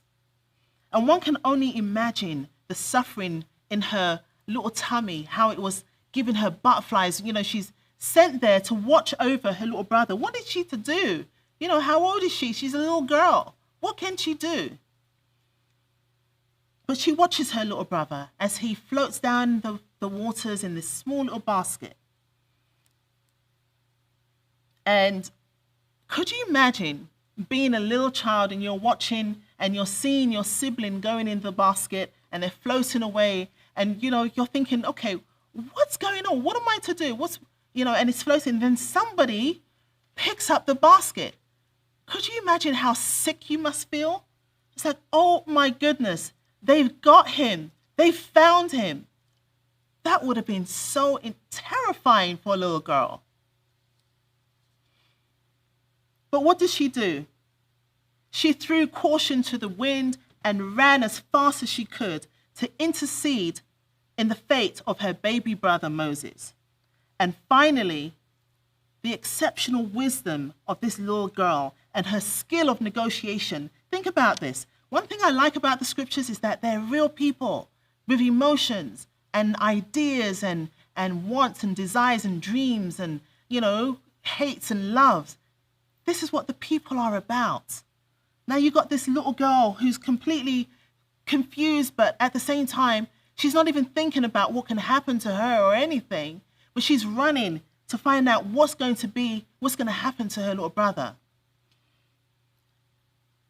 And what does she say? She runs up to Pharaoh's daughter and says, shall I go and call thee a nurse of the Hebrew women, that she may come and nurse the child for thee? What a great idea. I mean, you seem to like him. I mean, look how you're holding him. He's so cute and bouncy and, this is a baby, and another woman's found him. So her heart's going out to him. This is a cute little baby. And Pharaoh's daughter said to her, "Go." And the maid went and called the child's mother. The child's mother. Do you see how significant this is? She didn't just call anybody. She's such a smart little girl. I'm going to find you a nurse to look after that little boy that you just found. She went and she set her mum up with a job, right? And so her mum's got a job. She gets to look after her own baby and get paid. I mean, that's a deal. That's a big deal. She gets to look after her baby and get paid at the same time. I would love that job. Anyways. So she went and she goes and she finds her mum. And Pharaoh's daughter said to her, "Take the child away and nurse it for me, and I will give thee thy wages." Moreover, the women took the child and nursed it. And you can find this story in Exodus 2:7-9. So Moses' survival was dependent on the ingenuity and courage of his sister Miriam. To me, that's amazing.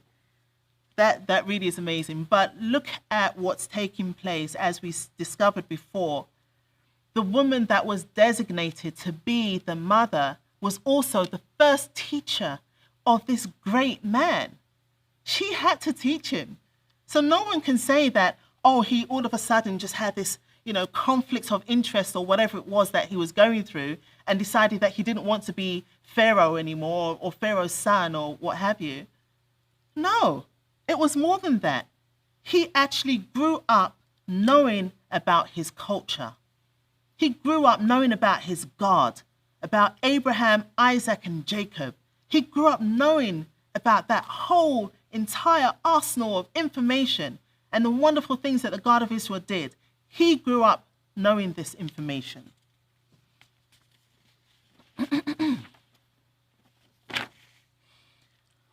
Okay.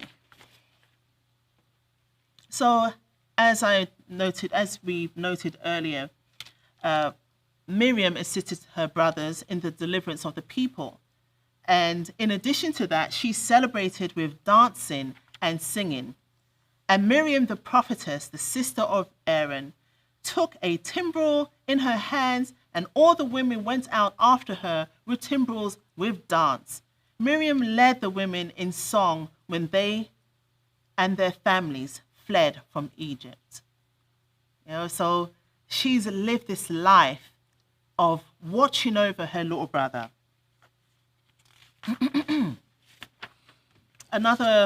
Let's see. So just to recap, Miriam at a very young age displayed wisdom.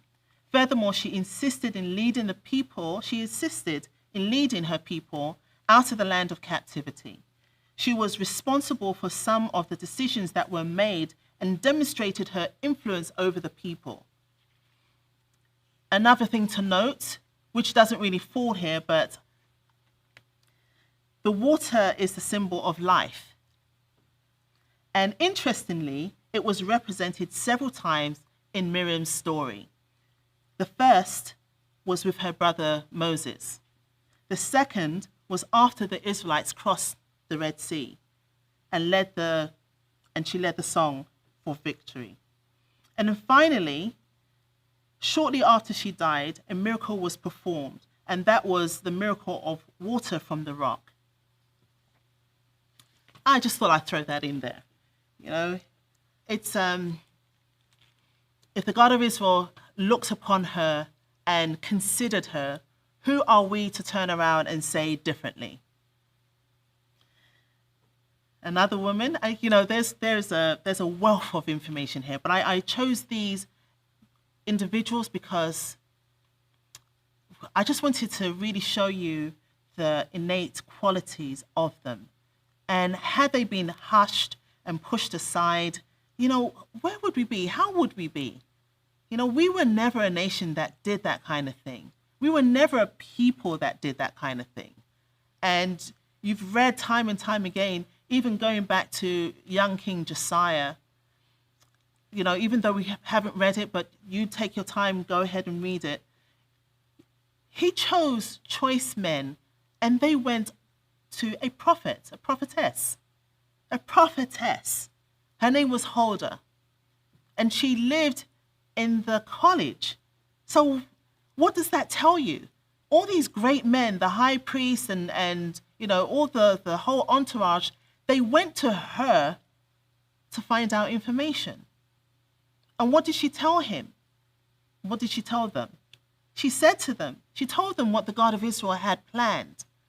But one of the most important thing was that young Josiah, whose heart was good, was not going to see the evil that the God of Israel was going to put on his people.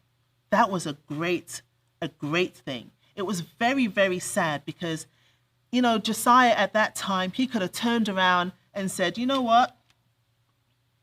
Well, the God of Israel's got me, you know, he's got me. I'm going to be fine.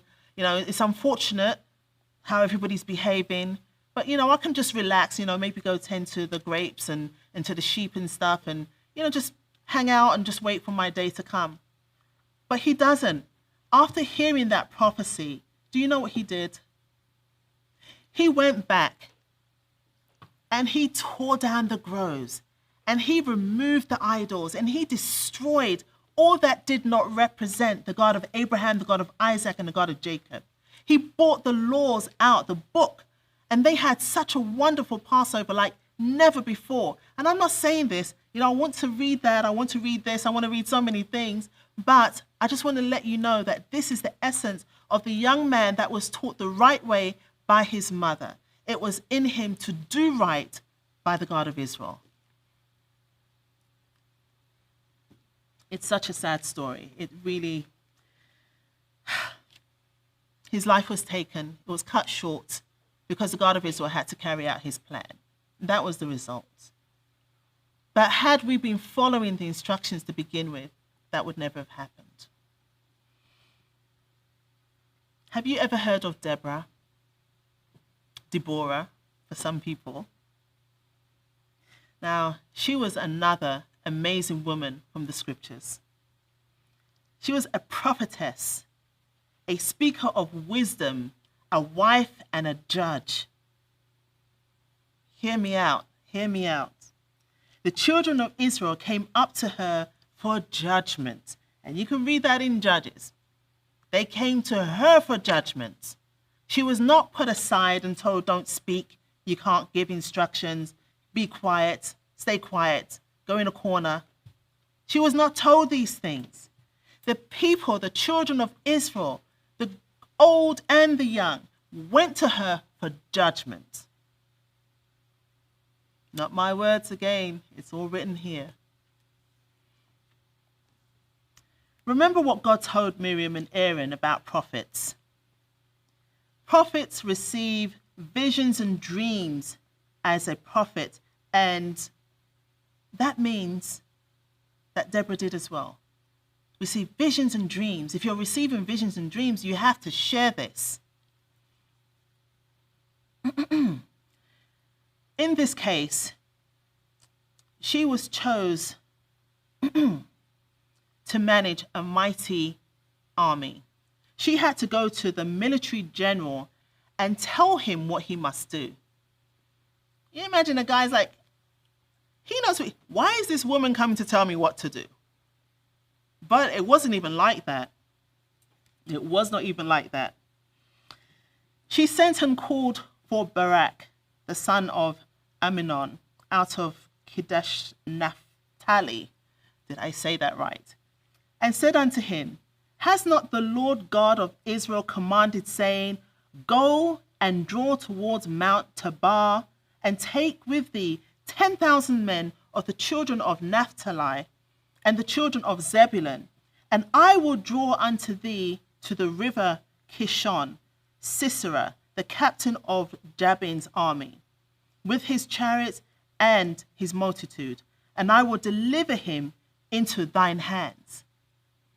So she says, what did she say here? She's reminding him of the instruction that he actually received. She says, has the Lord God of Israel commanded, saying, go and draw this and so on and so forth. So the instruction's already there. And guess what? You're going to win this. You're going to win this. You're going to, the general, the mighty general, he's going to be delivered into your hand. And this request came 20 years after 20 years of oppression. But you keep on reading. I was actually blown away. And like I said, the story is in Judges.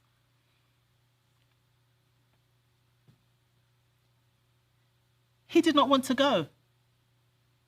He said to her, if thou wilt go with me, then I will go. But if thou wilt not go with me, then I will not go. What is that? Hold on a sec. She's just given him a prophecy that not only do you need to get all these people together and get all your armies together, but go down there and I'm going to deliver him. You're going to win. This is an easy deal. But no, he doesn't want to go unless she goes with him. So Deborah rose to the challenge and she went with him and his troops. However, because of his cowardice, she said to him, that the journey that thou takest shall not be for thine honor, for the Lord shall sell Sisera into the hands of a woman. There it is.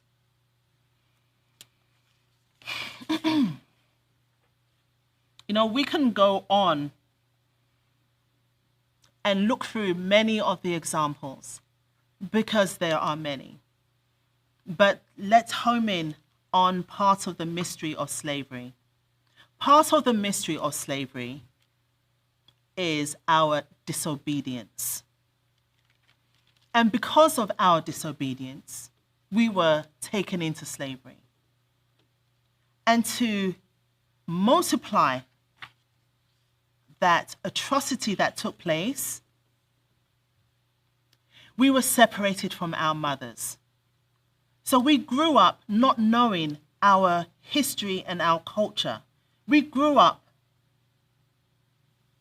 taking on other gods. We grew up learning other strange ways and strange philosophies that our forefathers never knew.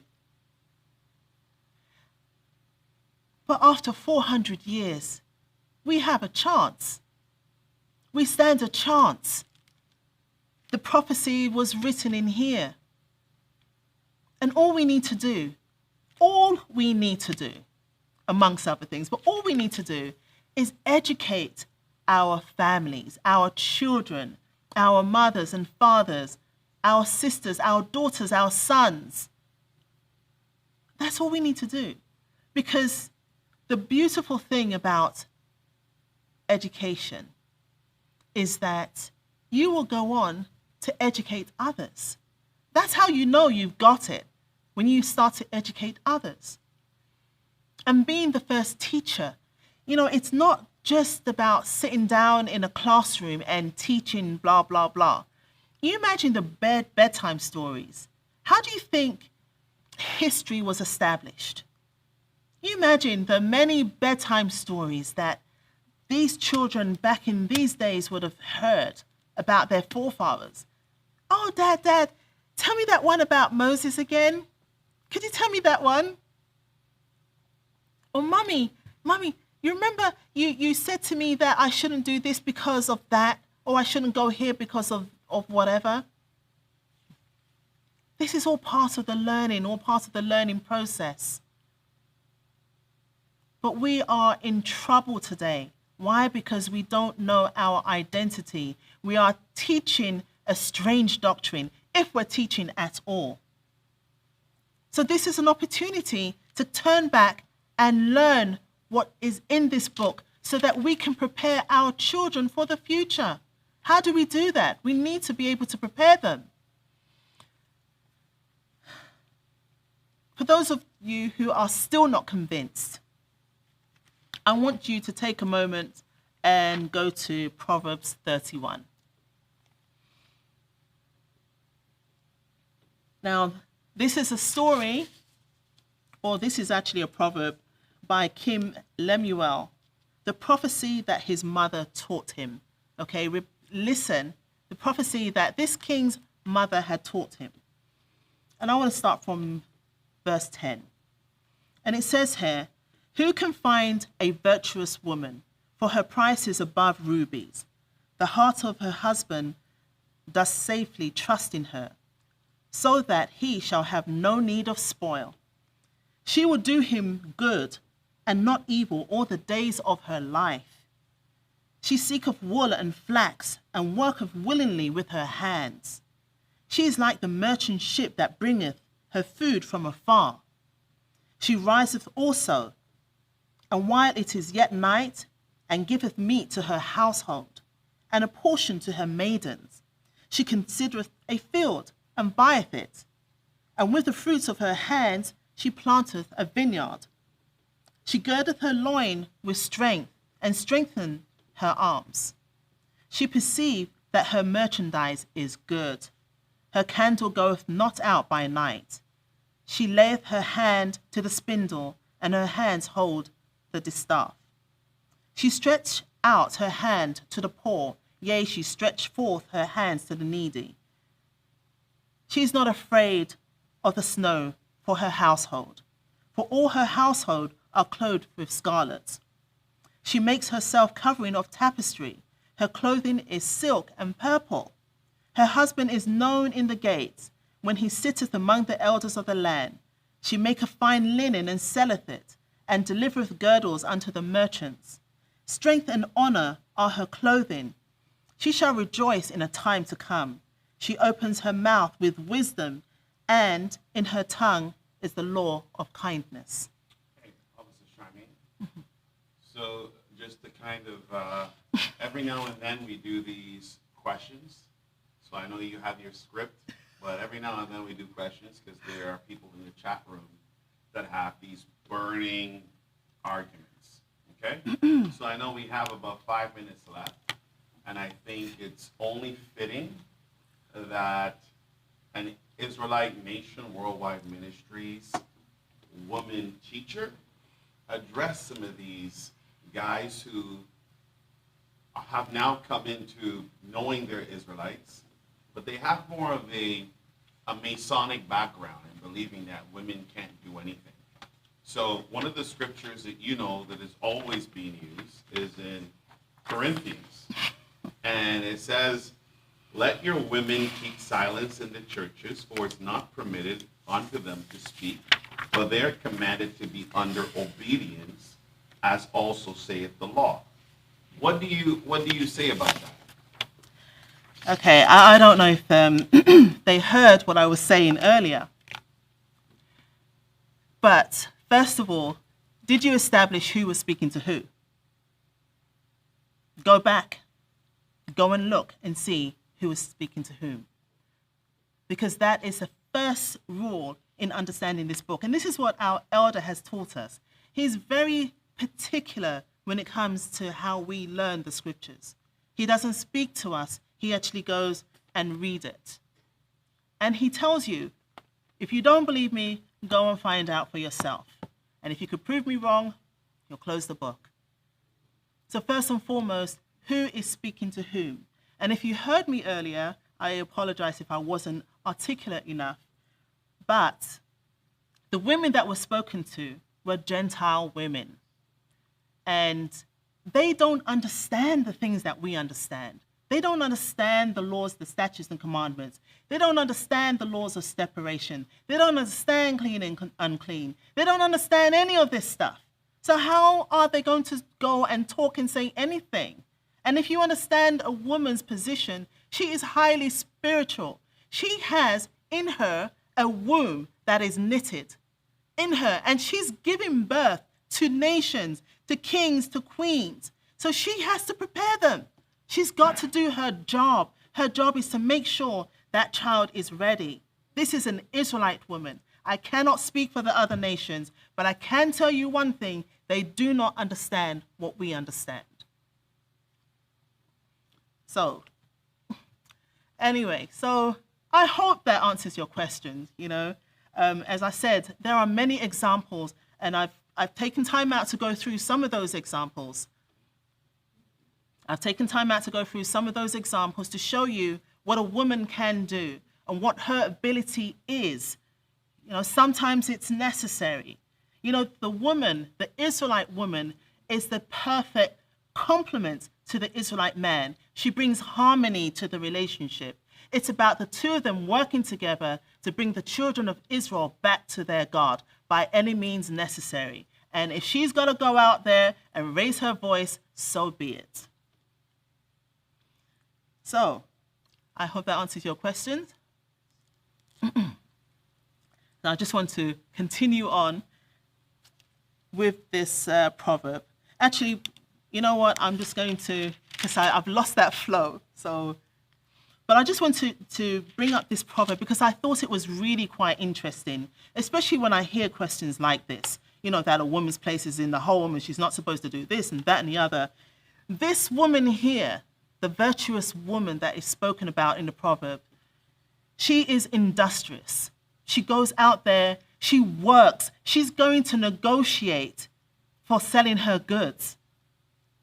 The merchants look at her and they're doing business with her while she's selling. She wakes up early, she prepares what she needs to prepare. The other women are looking at her and seeing a wonderful example. This is how they want to be. It's not just about raising children, even though that is the pride and joy. And I can tell you that from first-hand experience. But it's about using our God-given faculties to do the right thing, to ensure that we are able to serve the God of Israel in spirit and in truth. So I implore you today that if you haven't already, please subscribe. If you feel the need, you're welcome to donate. You can leave a comment, you can like, you can share our content.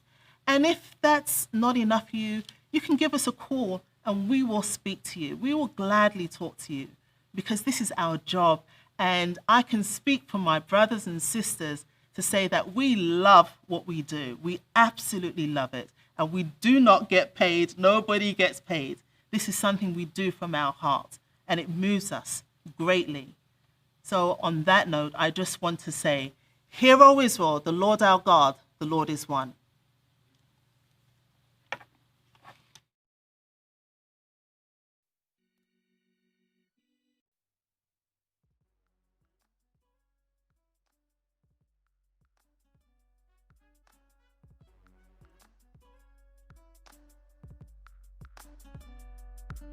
I'm blessed. If you don't believe that I'm blessed, take a look at me and see I'm blessed. I praise the Most High. I serve till I die. No word of a lie. I'm blessed. If you don't believe that I'm blessed, take a look at me and see I'm blessed. I praise the Most High. I serve till I die. No word of a lie. I'm blessed. So blessed to be the people, the church without the steeple. We don't worship dead in altars. Never throw in the towel, God of Israel in our corners. Smashing the devil with a hammer, Bible is our power. I'm having dreams like now, nightmares like wow. Gun went plow, bullet missed me like how. Israelites the match, Christ is the fire. The King of Israel ain't nobody higher than the God I serve. You deserve to observe the laws written for your cause. Your faith needs work hard, the saints applaud. Some born poor, some born very lucky, but I'm born blessed with riches, I'm very happy. I'm blessed.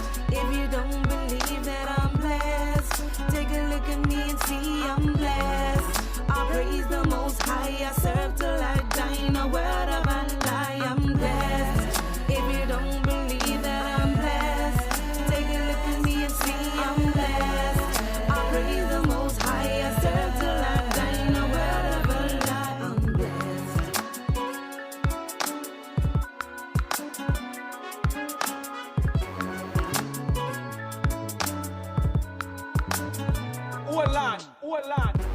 Look at me, what don't you see? It's not that I don't have the finer things, it's vanity. I'd rather be enriched with much more than diamond rings.